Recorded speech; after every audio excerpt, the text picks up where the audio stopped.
मध्य प्रदेश की अग्रणी company zero plus private limited ने अपनी विचारधारा स्वस्थ नारी सशक्त भारत के अनुरूप अपने बहुप्रतीक्षित उत्पाद संपूर्ण भारत में लॉन्च किए हैं। Company pride wing sanitary pads एवं बेबी सॉफ्ट हैप्पी पैंट्स का सफलतापूर्वक विपणन आरंभ कर चुकी है। कंपनी का उद्देश्य कम मूल्य पर उच्च गुणवत्ता के उत्पाद समस्त भारतीयों को उपलब्ध कराना है। कंपनी के ग्रुप डायरेक्टर राहुल जैन स्वदेशी भारत एवं वोकल फॉर लोकल के अंतर्गत समस्त भारत में कंपनी की उपस्थिति दर्ज कराना चाहते हैं। कंपनी का मुख्य ऑफिस मध्य प्रदेश के इंदौर शहर में स्थित है। नमस्कार, आप देख रहे हैं न्यूज 24 एक्सप्रेस। मैं हूं आपके साथ राशि और आइए बुलेटिन की शुरुआत करेंगे कुछ खास खबरों के साथ। लक्सर में इन दिनों चोरों का आतंक जारी है। आए दिन लूटपाट जैसी घटनाएं सामने आ रही हैं और ताजा मामला सामने आया है निरंजनपुर के इंटर कॉलेज से। मामला लक्सर कोतवाली क्षेत्र के निरंजनपुर के इंटर कॉलेज का है, जहां पर चोरों ने सेधमाली एलसीडी कंप्यूटर के उपकरण जैसे लाखों रुपए का सामान वो कॉलेज से चोरी करके भाग गए। कॉलेज में चोरी की घटना का तब पता चला जब सुबह कॉलेज स्टाफ विद्यालय पहुंचा तो सभी कमरों के ताले टूटे हुए थे और सारा सामान बिखरा हुआ था। कॉलेज प्रबंधक को सूचना पर मौके पर पुलिस पहुंची और जांच में जुट गई है। हालांकि इस पूरे मामले में पुलिस कैमरे के सामने कुछ भी बोलने को तैयार नहीं है, लेकिन मौखिक रूप से सीसीटीवी कैमरों की मदद से जल्द ही चोरों को सलाखों के पीछे भेजने की बात कह रही है।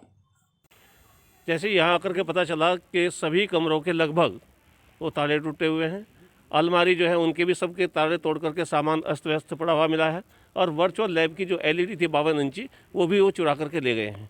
बाकी सामान तो इतना नहीं गया है, लेकिन जो है परीक्षा विभाग का उसका पीटीआई कक्ष जो है हमारा खुला हुआ है, उसका सामान सारा अस्त व्यस्त मिला है। प्रधानाचार्य का ऑफिस भी अस्त व्यस्त मिला है और वर्चुअल लैब भी अस्त व्यस्त मिला है। मुजफ्फरनगर जनपद के चरथावल में कृषि कानूनों के विरोध में भारतीय किसान संगठन के नेतृत्व में किसानों ने ट्रैक्टर मार्च निकाला। ट्रैक्टर मार्च में सैकड़ों की संख्या में किसान ट्रैक्टर लेकर शामिल हुए। वो तो कह रहे थे कि आइडियम साहब बताऊंगा आगे की यात्रा के बारे में। इस दौरान मुजफ्फरनगर थाना भवन मार्ग पर ट्रैक्टरों की करीब 2 किलोमीटर लंबी लाइन लगी रही। वहीं ट्रैक्टर मार्च की सूचना पर कई थानों की फोर्स के साथ एएसपी विवेक चंद, सीओ सिटी कुलदीप सिंह और एसडीएम सदर दीपक कुमार किसानों के बीच पहुंचे। अधिकारियों से वार्ता के बाद किसान वापस लौट गए। दरअसल भारतीय किसान संगठन के राष्ट्रीय अध्यक्ष ठाकुर पूरण सिंह के नेतृत्व में किसानों का ट्रैक्टर विरालसी चौकी से शुरू हुआ। ये मार्च क्षेत्र के ग्रामों के बीच से होता हुआ चरथावल विकास खंड पहुंचा। इस मौके पर भारतीय किसान संगठन के राष्ट्रीय अध्यक्ष ठाकुर पूरण सिंह ने कहा कि पूरे भारत का किसान 55 दिन से दिल्ली की सीमाओं पर बैठा है, लेकिन सरकार कोई ध्यान नहीं दे रही है। वहीं ट्रैक्टर मार्च की सूचना पर कई थानों की फोर्स किसानों के बीच पहुंची और अधिकारियों से वार्ता के बाद किसान वापस लौट गए। हमारे द्वारा रैली नहीं निकाली जा रही है तो पूरे भारत का किसान पिछले 55 दिन से दिल्ली की सीमाओं पे बैठा। मतलब ऐसी है बात, सरकार नु नहीं सोच रही कि इस किसान द्वारा जो लोग दिल्ली भेजे गए, जो सदन में भेजे गए 543 सांसद, इस देश का प्रधानमंत्री बनाया गया, वो इन किसानों की वोट से बना। हमने उन्हें दिल्ली भेज के यह गलती कर दी कि आज वो हमें दिल्ली जाने से रोक रहे, लेकिन वो याद रखें इस बात को, आज वो हमें दिल्ली जाने से रोक रहे, कल ये किसान उन्हें दिल्ली कभी जीवन में जाने नहीं देगा। नरवाली में पुरानी जमीन को लेकर मारपीट का मामला सामने आया है, जहां पर 80 वर्षीय महिला के साथ लाठी डंडों से पिटाई की गई। सूत्रों के अनुसार बताया जा रहा है कि सरकारी जमीनों पर हर साल कब्जा करता रहता है। करीब 20 से 25 बीघा जमीन पर मनोज लबाना के पुराने और भी जमीनी विवाद हैं, जिस पर उसने कब्जा करके रखा है। पैसों की पावर से उस पर कोई कार्रवाई नहीं की जा रही है। पीड़ित जगदीश, उनके पुत्र और उनकी पुत्री जिसकी हाल ही में डिलीवरी हुई है, उसकी माताजी जिनकी उम्र 85 साल बताई जा रही है, हमलावर ने घर के किसी भी सदस्य को नहीं छोड़ा। जगदीश पुत्र अभी भी महात्मा गांधी चिकित्सालय में भर्ती है, जिसकी रिपोर्ट खमेरा थाना में की गई, लेकिन अभी तक कोई ठोस कार्रवाई नहीं की गई है। साथ में जिला कलेक्टर को भी ज्ञापन दिया गया है। बताया गया है कि खमेरा थाना से कोई कार्रवाई नहीं की गई है। जगदीश शर्मा को समझाकर भेज दिया गया। हमलावर मनोज लवाना, उसका पुत्र और अन्य लोगों ने बेहाल हमला कर जगदीश के पूरे परिवार वालों को पीटा और जान से मारने की धमकी दी गई है, लेकिन इसके बावजूद भी कोई कार्रवाई नहीं की गई, जिसके चलते परिजनों ने ज्ञापन दिया और जिला कलेक्टर से न्याय की मांग की। साथ में और कपड़े फाड़ दिए, घसीटकर बाल खींचकर लाए बाहर और बेरहमी से मारपीट की घर के अंदर घुसकर। तो अभी आप किस लिए आए हो यहाँ पे कलेक्ट्रेट में? अभी हम न्याय के लिए आए हैं कलेक्टर साहब के पास। जी जी, प्रार्थना करने की, ज्ञापन देने के लिए। अच्छा। अगर हमारी सुनवाई अच्छी तरह नहीं हो रही है, प्रशासन ने ढील देखी, तो हम यहाँ पे आए हैं ठीक ज्ञापन देने के लिए।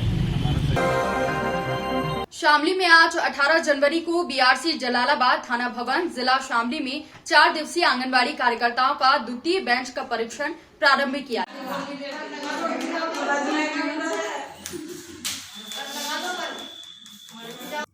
ये परीक्षण 18 जनवरी से 21 जनवरी तक चलेगा। प्रत्येक बैच में 20-20 आंगनबाड़ियों को परीक्षण दिया जाएगा। इस परीक्षण के माध्यम से बच्चे गुणवत्तापूर्वक शिक्षण खेल खेल में सीखेंगे। इस परीक्षण के माध्यम से प्रशिक्षित आंगनबाड़ी कार्यकर्ता अपने अपने केंद्रों पर जाकर 3 से 6 वर्ष के बच्चों को खेल खेल में विभिन्न गतिविधियों के माध्यम से बच्चों को पढ़ना लिखना सिखाएंगी। इस प्रकार हमारे बच्चे उन सभी योग्यताओं कुशलताओं को सीखेंगे जो स्कूल में जाने से पहले आ जाना चाहिए। समापन कार्यक्रम में CDPO Jagdish Saini, ARP Manoj Kumar, BLT Kamlesh Saini के साथ सभी कार्यकर्ताओं को सकारात्मक भाव से नौनिहालों के भविष्य की नींव तैयार करने के लिए प्रेरित किया गया।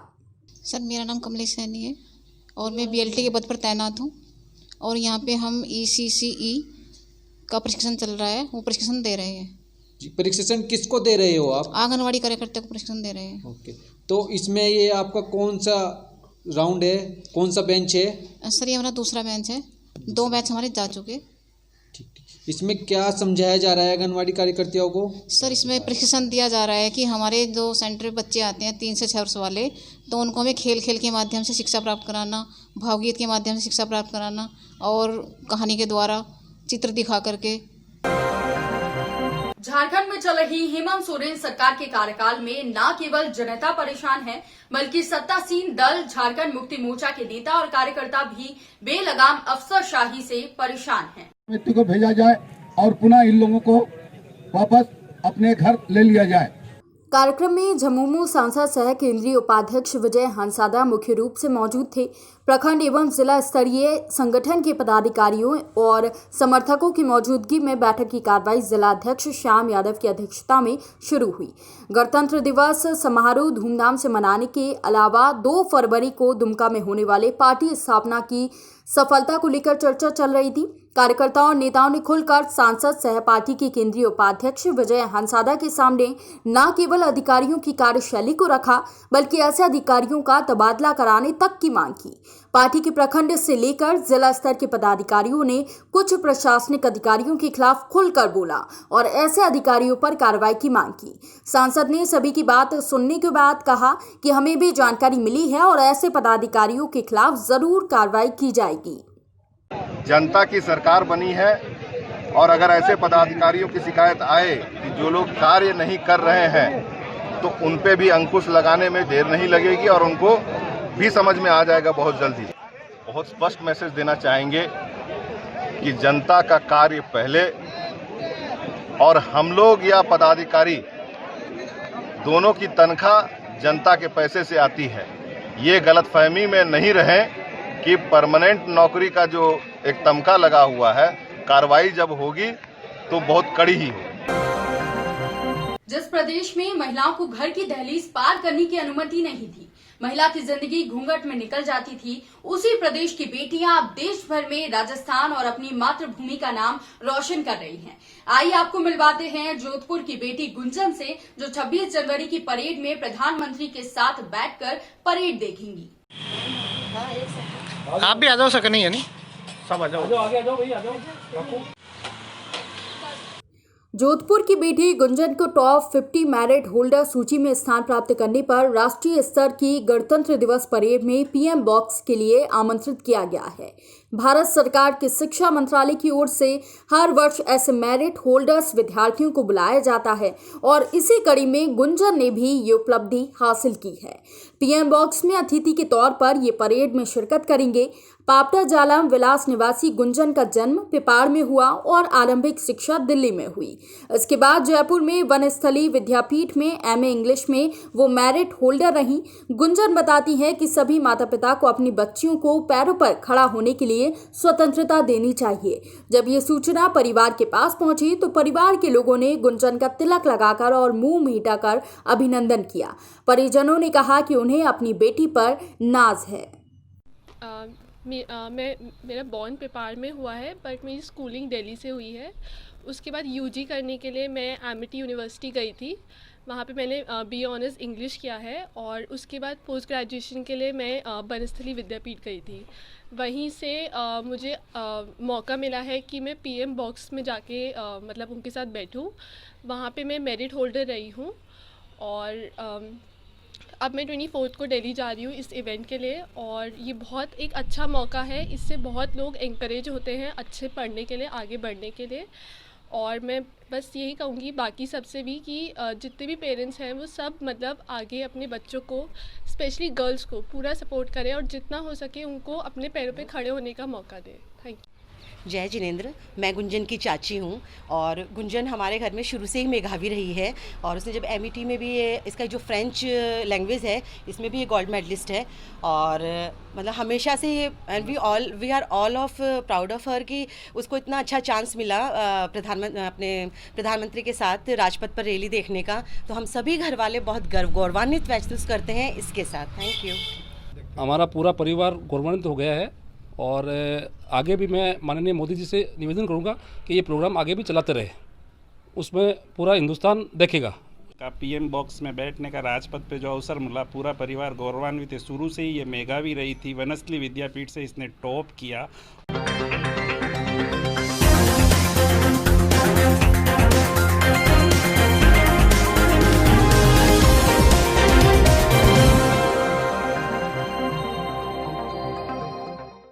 मध्य प्रदेश की अग्रणी company zero plus private limited ने अपनी विचारधारा स्वस्थ नारी सशक्त भारत के अनुरूप अपने बहुप्रतीक्षित उत्पाद संपूर्ण भारत में लॉन्च किए हैं।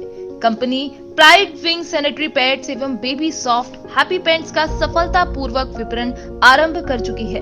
कंपनी का उद्देश्य कम मूल्य पर उच्च गुणवत्ता के उत्पाद समस्त भारतीयों को उपलब्ध कराना है। कंपनी के ग्रुप डायरेक्टर राहुल जैन स्वदेशी भारत एवं वोकल फॉर लोकल के अंतर्गत समस्त भारत में कंपनी की उपस्थिति दर्ज कराना चाहते हैं। कंपनी का मुख्य ऑफिस मध्य प्रदेश के इंदौर शहर में स्थित है। उन्नाव की औद्योगिक नगरी बांगरमऊ में आरएसएस के पदाधिकारियों ने पूरे नगर में भ्रमण कर राम मंदिर निर्माण हेतु सहयोग कर भगवान राम की आस्था से जुड़ने के लिए अपील की। जय जय श्री राम, जय श्री राम, जय श्री राम। आरएसएस के पदाधिकारियों ने कुशल चिकित्सक वरिष्ठ भाजपा नेता डॉक्टर अवधेश सिंह गौड़ के क्लिनिक पहुंचकर मंदिर निर्माण में सहयोग करने की अपील की, जिस पर भाजपा नेता डॉक्टर अवधेश सिंह गौड़ ने अपने परिवार के सभी लोगों की रसीद कटवाकर कुल 2,53,011 रुपए की सहयोग राशि मंदिर निर्माण के लिए दी। वहीं भाजपा नेता ने कहा कि मंदिर निर्माण के लिए भारत के प्रत्येक नागरिक को यहां तक कि मां के गर्भ में पल रहे शिशु के नाम पर भी सहयोग राशि देना चाहिए, जिससे आने वाली पीढ़ी को भगवान राम के प्रति आस्था सदैव के लिए बनी रहे। उन्होंने मोदी और योगी की जमकर तारीफ करते हुए कहा कि जो कार्य 500 साल में नहीं हो पाया था वो कार्य मोदी ने 5 साल में करके दिखा दिया है। हमारे अंतर मन से जो राशि निकल कर आई, हम लोगों ने 2,53,011 रुपये की राशि हमने अपने परिवार के साथ श्री राम मंदिर निर्माण तीर्थ क्षेत्र को दान की है, ताकि मंदिर निर्माण में हमारा भी छोटी सी राशि लग सके। और राम करोड़ों करोड़ लोगों की आस्था के विषय है, प्रश्न है। 498 साल लंबी कानूनी लड़ाई लड़ने के बाद अनेक लोगों ने अपनी जान की बाजी लगाई, तब जाकर माननीय नरेंद्र मोदी जी को इसका पूरा श्रेय जाता है। सारा अदालती कार्रवाइयों में लटकाने के लिए विपक्ष ने सारे फंडे अपनाए, लेकिन अंततः वो प्रोत्साहित हुए और राम मंदिर का मार्ग प्रशस्त हुआ और देशवासियों को एक दिव्य भव्य मंदिर शीघ्र ही बनकर मिलेगा। आज पंडित जवाहरलाल नेहरू डिग्री कॉलेज में छात्र संवाद कार्यक्रम का आयोजन किया गया। जाने कब से ही होगी। बांदा पंडित जवाहरलाल नेहरू डिग्री कॉलेज में आज छात्र संवाद कार्यक्रम का आयोजन किया गया। इसमें मुख्य अतिथि राजा बुंदेला बुंदेलखंड विकास बोर्ड के उपाध्यक्ष ने कॉलेज परिसर पहुंचकर छात्र छात्राओं को संवाद कर उन्हें संबोधित किया। इस मौके पर तिंदवारी विधायक प्रजापति, तिंदवारी विधायक देवेश मोनू, संचालक अभय प्रताप सहित तमाम लोग उपस्थित रहे। ये पानी, जवानी और किसानी, ये हमारी संवाद यात्रा चल रही है 11 तारीख से। तो हम लोग इस बार जवानी मतलब स्टूडेंट से हम लोग बात करना चाह रहे थे, जो नौजवान यहाँ से पलायन करके दूसरे शहरों में जाके नौकरियाँ ढूंढते हैं। माननीय मुख्यमंत्री जी और माननीय योगी जी की जो स्टार्टअप योजनाएं हैं, हम चाहते हैं उनको ये अपनाएं, उनके सहारे अपने क्षेत्र में रहें। अगर ये क्षेत्र में रहेंगे तो इस क्षेत्र का विकास होगा और वो जो 3 पीढ़ी यहाँ उनके जाने से दुख में और सफ़र करती है वो बंद हो जाएगा। इंडोर गेम एसोसिएशन जामताड़ा के द्वारा आयोजित 2 दिवसीय बैडमिंटन टूर्नामेंट 2021 का आयोजन 16 और 17 जनवरी को मल्टीपर्पज हॉल जामताड़ा में किया गया। इस कार्यक्रम का उद्घाटन पुलिस अधीक्षक दीपक कुमार सिन्हा ने किया। इस प्रतियोगिता में जामताड़ा के अलावा चितरंजन, रूपनारायणपुर, आसनसोल, चित्रा और गुरांगडीह के खिलाड़ियों ने भाग लिया। अंडर 19 गर्ल्स की विजेता सोनाई घोष, उप विजेता प्रगति पांडे, अंडर 19 बालक वर्ग के सिंगल्स में जामताड़ा के शाहबाज मंसूरी विजेता रहे, जबकि पिंटू किस्को उप विजेता रहे। अंडर 19 डबल वर्ग में जामताड़ा के शहबाज मंसूरी और पिंटू किस्को विजेता और सत्यम सिंह और सूरज उप विजेता रहे। ओपन सिंगल्स वर्ग में जामताड़ा के इजाजुल मंसूरी विजेता और आकाश सिंह उप विजेता हुए। ओपन डबल में जामताड़ा के राकेश रंजन और आकाश सिंह विजेता रहे। जामताड़ा के ही इजाजुल मंसूरी और रमीज उप विजेता हुए। वहीं वेटरन वर्ग में रूपनारायणपुर के अशोक राय और राजेश विजेता रहे। ऋषिकेश सिंह और अमित चौबे उप विजेता रहे।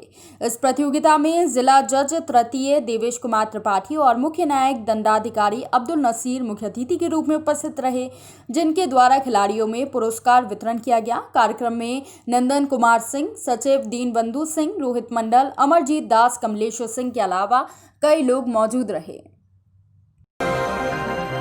तो फिलहाल के लिए आज के हमारे इस बुलेटिन में इतना ही। और भी खबरों की अपडेट्स के लिए आप बने रहिए न्यूज़ 24 एक्सप्रेस के साथ।